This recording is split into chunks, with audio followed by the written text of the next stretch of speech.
Assalamualaikum, perkenalkan nama saya Dapa Hadi Firdaus dengan NIM 204240075. Perkenalkan nama saya Muhammad Farhan Mubarak dengan NIM 204240053. Perkenalkan nama saya Abdurrahman dengan NIM 204240064. Perkenalkan nama saya Emanib Zahran dengan NIM 204240054. Perkenalkan nama saya Yandri Abdul Mufrodiasyah dengan NIM 204240043.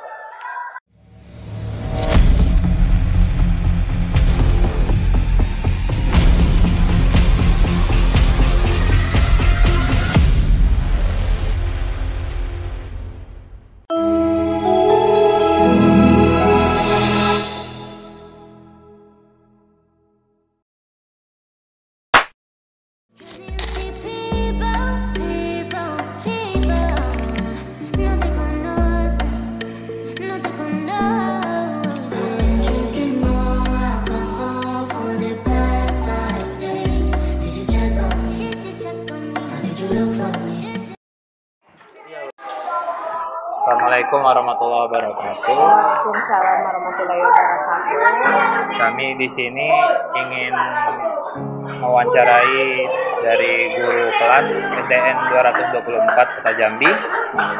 Apakah Ibu bersedia untuk diwawancari? Iya, saya sangat bersedia mewawancarai. Kalau boleh tahu nama Ibu siapa?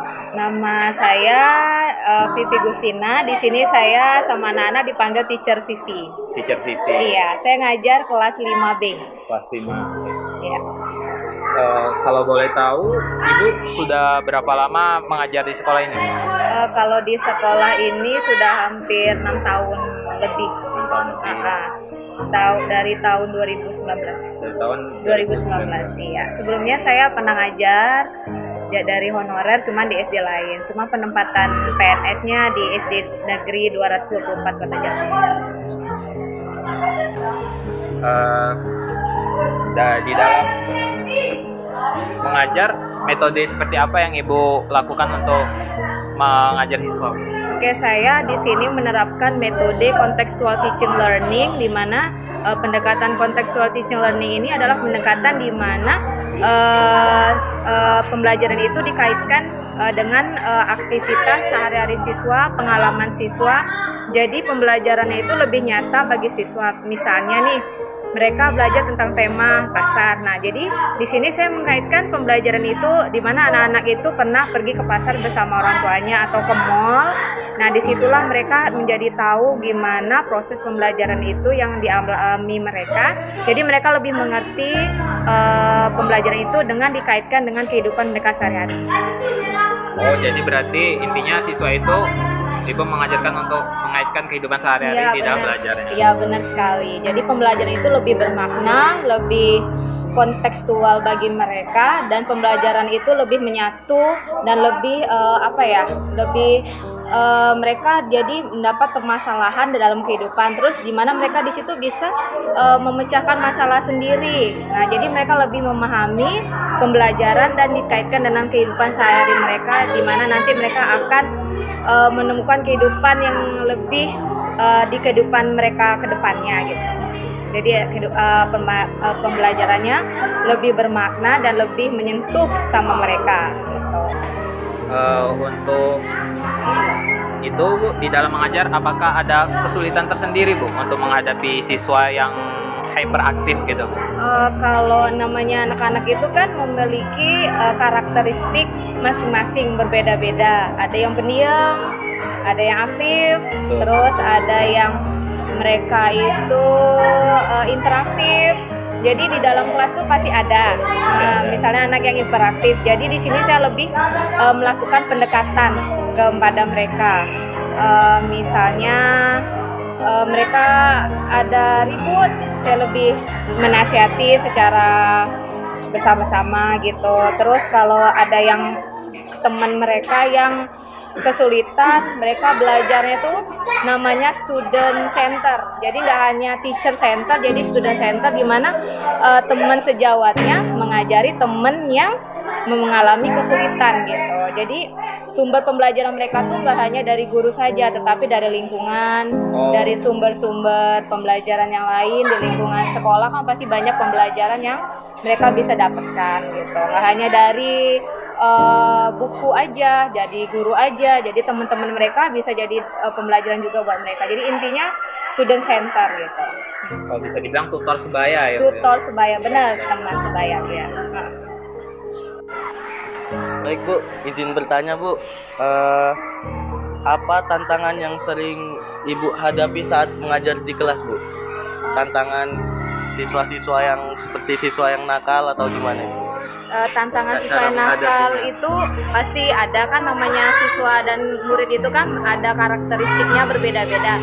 Paling tantangannya ketika mereka saat saya mengajar ada yang ngobrol. Nah, disitulah nanti saya ya menyuruh mereka itu dengan cara saya beri sebuah pertanyaan. Nah, jadi ketika mereka ribut, lagi ngobrol, jadi pas ditanya, jadi mereka timbul konsentrasi gitu.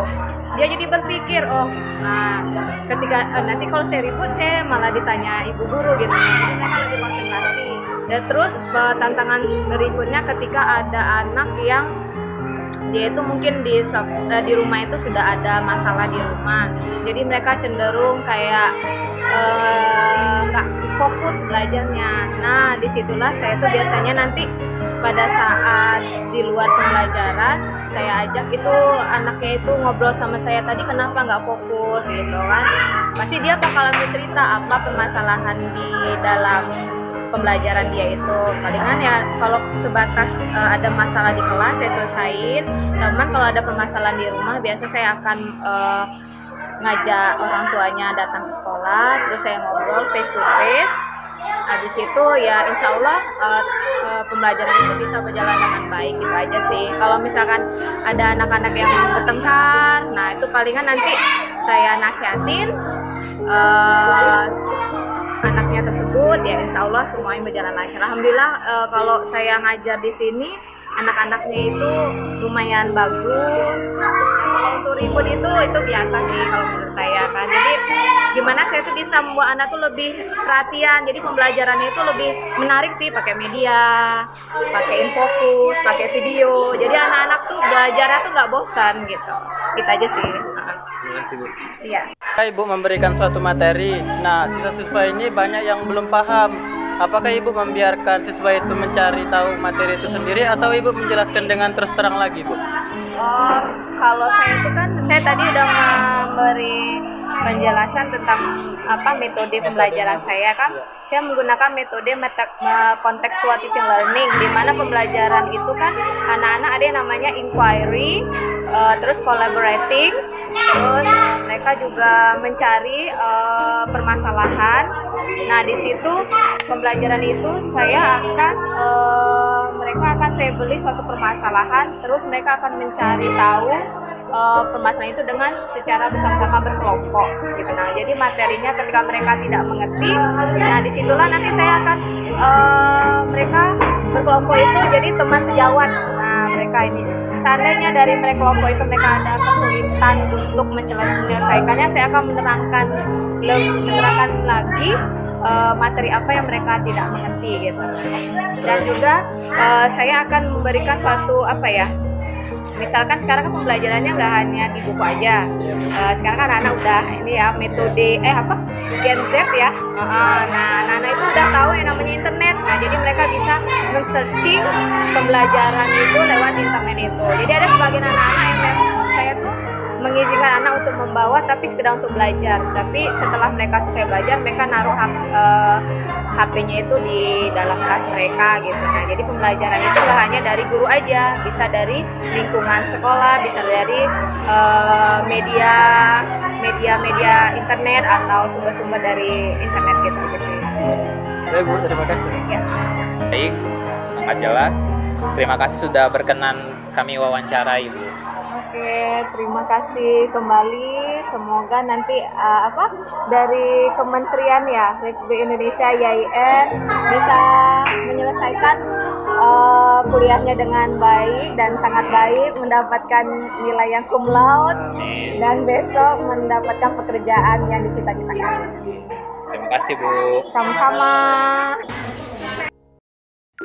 Assalamualaikum warahmatullahi wabarakatuh. Halo semuanya, di video ini saya akan menyampaikan kesimpulan dari hasil wawancara yang telah kami lakukan tentang strategi mengajar di kelas.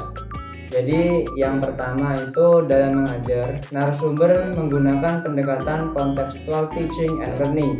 Artinya pembelajaran itu dikaitkan langsung dengan kehidupan sehari-hari siswa.